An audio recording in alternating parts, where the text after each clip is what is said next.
Hey guys, Paul, Inventor 3 here, back at the free energy from air circuit. Again, for you newbies out there that are not familiar with my videos,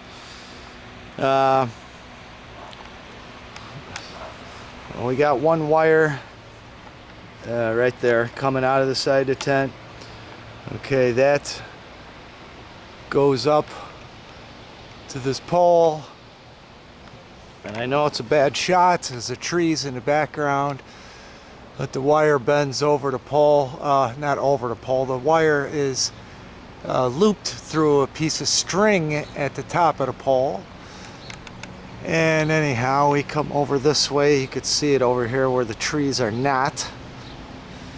But it goes from one antenna, breaks apart into 7 wires, comes back together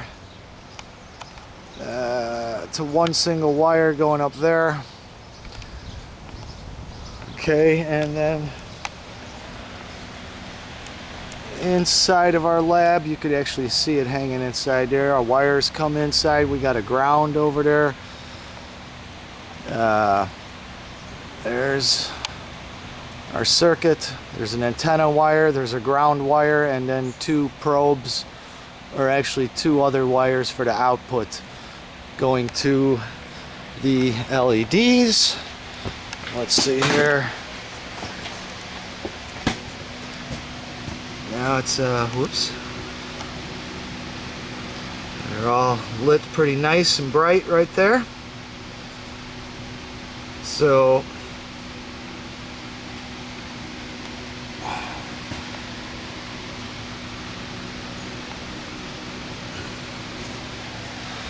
okay, so today what I want to do, Assistant Bob is coming by,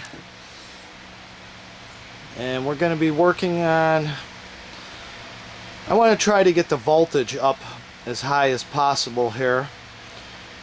Run it through a capacitor and then through a spark gap and see if we can get some sparking going on here other than through an LED.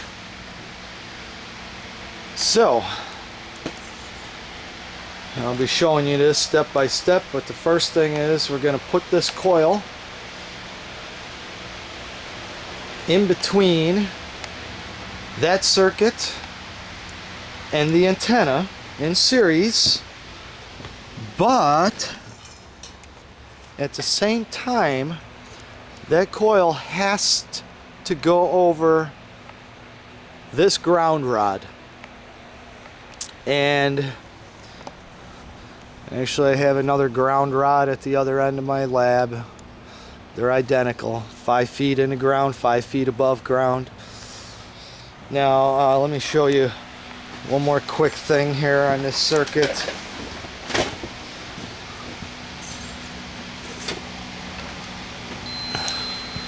Okay, here's my meter.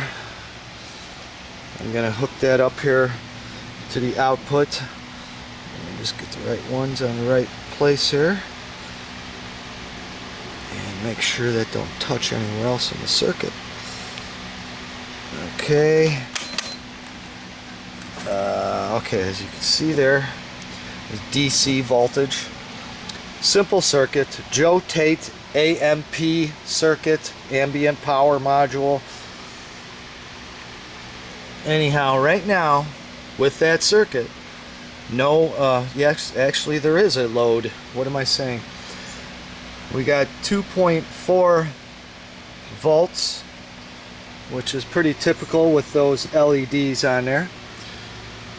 Let's take these LEDs off right now.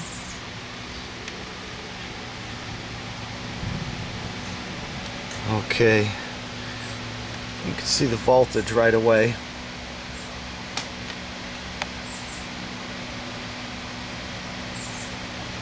Yeah, I was going to say, let's say 7 volts. It's still going up, fluctuating a little bit. But the point is, it's about 7 volts. Now you're going to see the difference. I'm going to show you the difference here of when I put that coil on there around the ground rod out there, what happens. Okay, back inside the lab. This white wire, if you've seen in many of my other videos, this is my ground. And here's my antenna wire that goes outside the lab there. Okay, let's see here.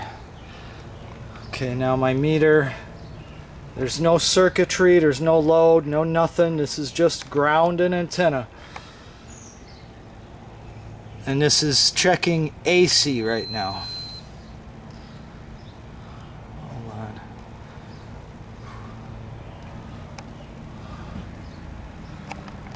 Right.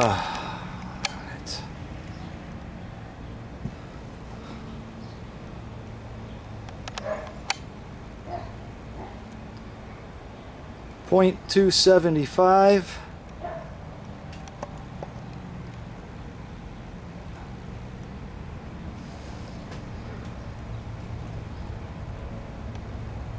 Fluctuates a little bit too. Let's say 0.275 AC.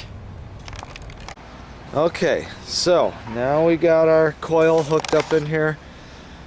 Here's our antenna coming down. Now our antenna goes to one end of the coil, the bottom end of the coil, the black wire, coming up to where we would normally put the antenna.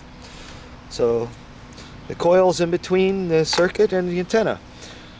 And our ground, right,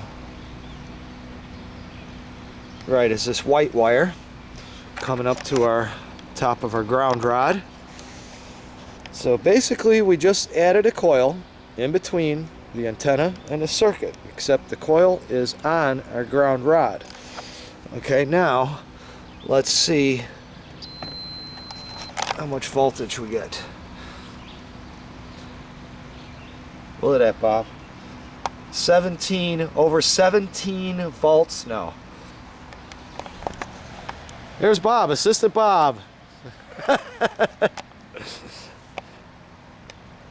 So we had 7¼ volts, and now we have 17¼ volts.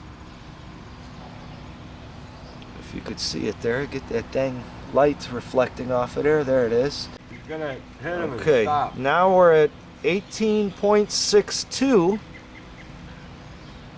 We got it up even more just because we straightened this coil out. It's always been extremely important that this rod is going straight through and very parallel with this coil. And let's see if I can get down inside there. The coil was very crooked going from one side to the other, but now I got it a lot straighter.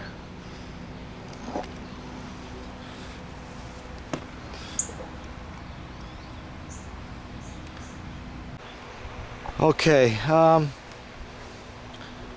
gonna have to make some kind of fixture to get this rod perfectly over to one side, because it's got to be straight too, not just pushed up against that rod, but it's got to be straight, very parallel. It's critical. Yeah, we're just over 18 volts. I had it over 19, but the slightest movement, that's why I got this piece of tape here, slightest movement on the top or the bottom can drastically change that. It's crucial that that rod is parallel in there. So let's see about adding our voltage multiplier circuit on there now.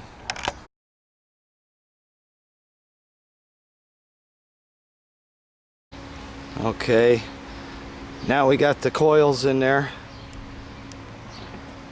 coil, and voltage dropped down.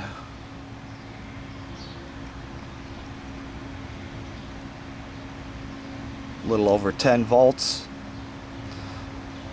So the most voltage so far is with just the Joe Tate circuit, and the coils. So let me think of what I'm going to do next here, and then we'll be right back. Okay, both circuits, no coils. We're just over 19 volts. Okay, it's a week later and I'm back at it, trying to get the most voltage here. Now again, I'm just trying a couple more combinations with both circuits, the Joe Tate and the Cockcroft Walton multiplier. Right now both of their outputs are connected together.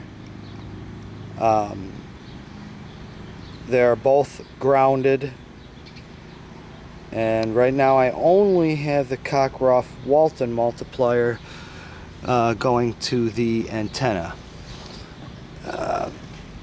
This is the Joe Tate's antenna, which normally I would have that up there.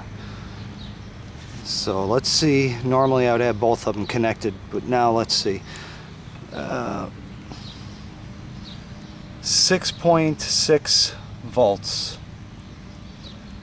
That's it. Okay. Let me try the exact same thing, except Cockcroft Walton no antenna, and only the Joe Tate having an antenna. We'll be right back. Okay, I just took the one off and connected the other one. Oh, much better. 10, 10.5, 8, 9, 11. Oh. Alright, let's see how high this goes. It's interesting because when we tested with the grounds, both circuits together, if it did not make a difference whether or not I had both circuits going to ground or only one of them, and it did not matter which one, but I got the same results. So it's interesting to note that it's different results with the antenna. It does make a difference whether both of them are connected to the antenna or only one of them, and it makes a difference which one. So we're at 16 volts. We'll be right back. Let's see how far that goes.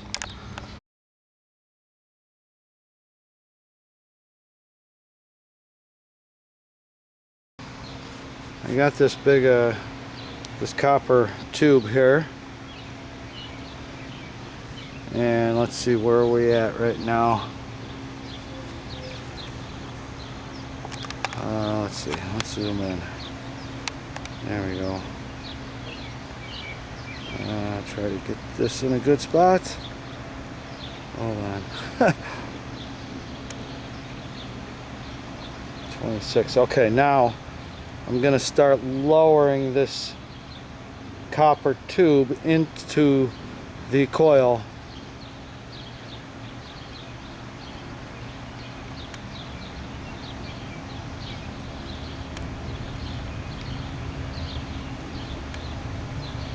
There we go. I'm about halfway in there right now. 27. Okay, we can get that up a lot higher yet. The thing is, there's a difference if it's over here, if it's over here, or over here again, if it's parallel, or so I got to do some experimenting with all that, and we'll be back. Okay, after a lot of playing around with that, its best position is parallel with the coil again too. I've tried it on the opposite side as the ground rod, but seems to be best right next to it. And I forget how many inches into there. We're about halfway in, but where are we at now? 27 3/4. So we'll keep experimenting. I need to get a steel rod. Let me try an iron rod in there, and let me see what more copper rods in there do too.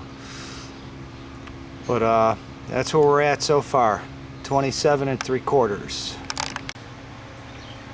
Now a little more tweaking with the positioning, the pipes going down inside of the coil. Where are we at now? There we are. 30 1/4 volts. And then I just happened to remember that, strangely enough, last time we get more voltage without the ground.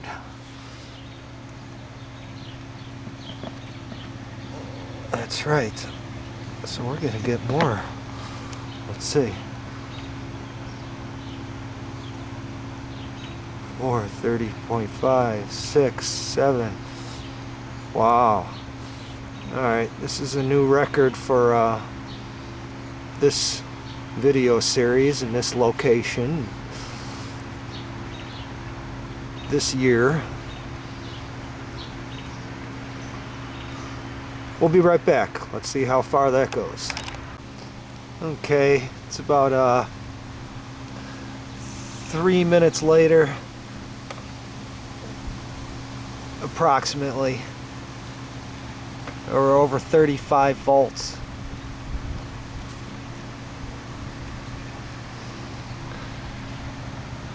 Huh. Why would I get more voltage without a ground? Well, might get more voltage. There's probably no current.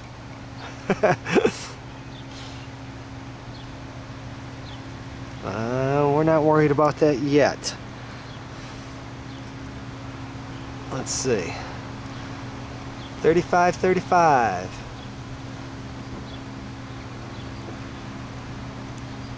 Okay, that's the most so far.